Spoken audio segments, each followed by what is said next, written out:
컴퓨터로 회의하고 컴퓨터로 수업하는 시대가 이렇게 급작스럽게 빨리 도래할 줄은 아무도 몰랐지만 이래저래 해서 도래했으니 우리도 알아야겠죠.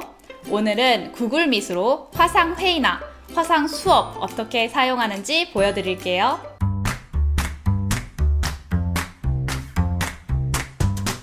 안녕하세요, 네이미입니다.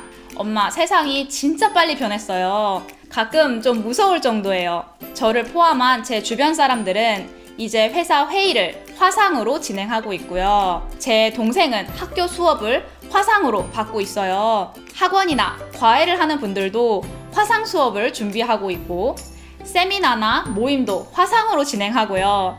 심지어 요즘에는 오픈하우스 있잖아요. 직접 가서 집 구경하는 거. 그것도 화상 오픈하우스가 생겼더라고요. 대박. 세상이 이렇게 빨리도 변했습니다. 코로나 때문에 사람들을 직접 만나지 못하다 보니까 화상 회의라는 게 빵 하고 떴는데, 늘 그렇듯이 아는 사람만 알고 사용할 줄 아는 사람만 사용할 줄 안다는 게 문제예요. 근데 괜찮아요. 우리는 아는 사람들이니까. 오늘 천천히 하나씩 같이 해볼게요. 엄마 내가 알려줄게 채널에서는 부모님들께 복잡하고 긴 상식들을 간단하고 쉽게 전해드리고 있습니다. 구독, 좋아요, 알람 부탁드리고요. 주변 분들께 추천도 많이 해주세요. 일단 왜 구글 미트를 추천하는지 설명드리기 위해 많이 궁금해하실 질문들부터 짚어볼게요.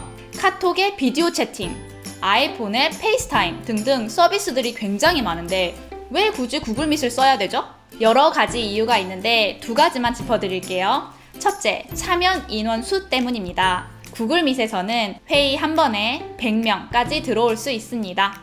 다른 서비스들에 비해서 굉장히 많은 인원수예요. 두 번째, 컴퓨터 또는 스마트폰 둘 다로 사용이 간편해서 내 화면을 다른 사람한테 보여준다든지 할 때 굉장히 편리해요. 되게 비쌀 것 같아요. 얼마예요? 무료입니다. 갓글이라는 말이 그냥 생긴 게 아니더라고요. 요즘에는 줌이라는 게 유명하다던데 왜 굳이 구글 미트를 배워야 돼요? 네, 맞습니다. 코로나 시국에 줌이라는 화상 회의 서비스가 확 떴고, 저도 사실은 줌을 소개해 드리려고 준비 중이었거든요. 근데 두 가지 큰 단점이 밝혀지면서 애플, 구글, 테슬라, 뱅크 오브 아메리카 등등 세계적인 회사들은 물론이고 미국, 영국, 독일 등등 많은 나라의 정부 기관과 교육청에서 줌을 금지하고 있어요.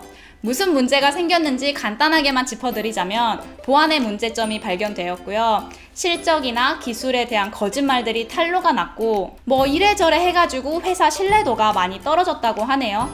그래서 저는 줌보다는 구글 미트 추천드립니다. 그럼 교육부가 온라인 개학을 앞두고 지난달 27일 추천한 화상회의 서비스 줌의 충격적인 진상이 밝혀졌습니다. 학교 수업뿐만 아니라 현재 국내에서 가장 많이 쓰이는 화상회의 앱은 줌입니다. 국내 스마트폰에 설치된 화상회의 서비스 중 줌의 점유율은 60.95%로 가장 높습니다.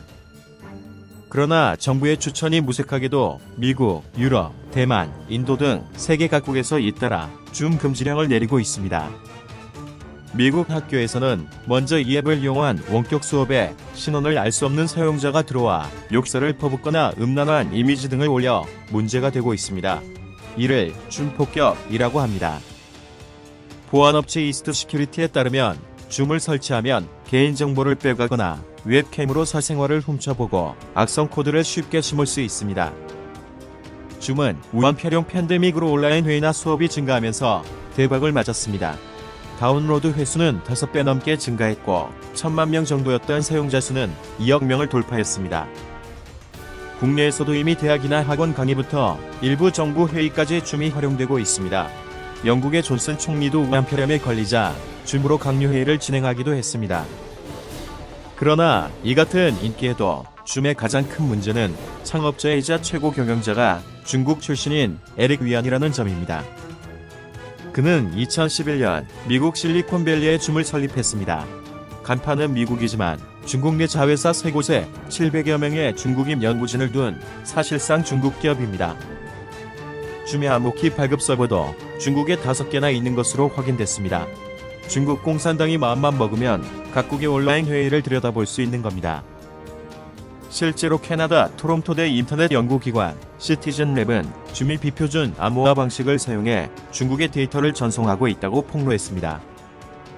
보고서는 북미 지역에서 여러 차례 화상회의 테스트 결과 암호화 키가 베이징 서버로 전송되는 것이 확인됐다고 밝혔습니다.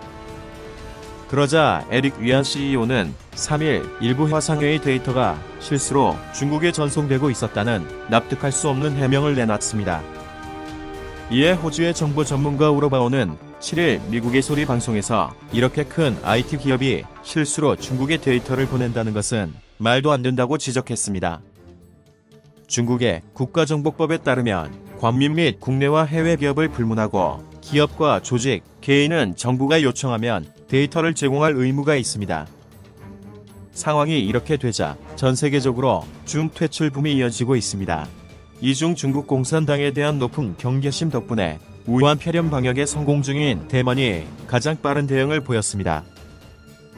7일 대만은 전 세계 최초로 정부기관에서 줌을 전격 금지하는 동시에 일선 학교 온라인 수업에서 줌 사용도 금지했습니다. 영국 정부는 줌을 계속 사용하겠다는 존슨 총리실과 달리 국방부는 줌을 금지한다는 지침을 내렸고 나토는 민감 정보를 다룰 땐 줌을 사용하지 않기로 했습니다. 미 항공우주국 일론 머스크의 우주 탐사 기업 스페이스X도 줌 사용을 금지했으며 애플도 최근 자사 제품에서 줌 삭제 조치를 단행했습니다. 줌 관련 처벌도 이어질 전망입니다. 미 연방수사국은 지난달부터 줌 해킹 수사에 나섰으며 펜실베이니아주 조시 샤피로 법무장관도 7일 줌 해킹 문제에 대응하고 엄격하게 처벌할 의향을 밝혔습니다. 한편 보안 전문가들은 줌을 대체할 소프트웨어로 MS 팀즈, 구글 행아웃을 권장하고 있습니다. 한국 정부의 발빠른 대응이 시급해 보입니다.